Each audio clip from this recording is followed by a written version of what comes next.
پیٹ کے اندر جو نیا بچہ بن رہا ہے بعض اوقات اس میں یا تو دماغ نہیں بنتے، یا اگر دماغ بن گئے ہیں تو اس میں دماغ یا تو آدھا ہوتے ہیں، یا اس کے کمر میں سوراخ ہوتے ہیں، یا اس طرح دوسری مشکلات کا شکار ہو سکتے ہیں۔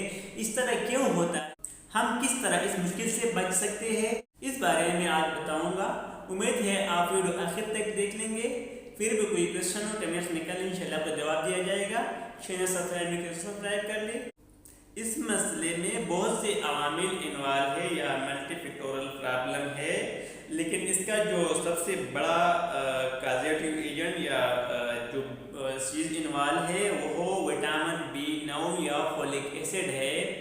اگر مریضہ حمل سے 1 مہینہ پہلے فولک ایسڈ استعمال کرنا شروع کر دے، تقریباً 80% تک اس مسئلے سے ہم بچ سکتے ہیں اگر ہم بروقت فولک ایسڈ شروع کر دیں۔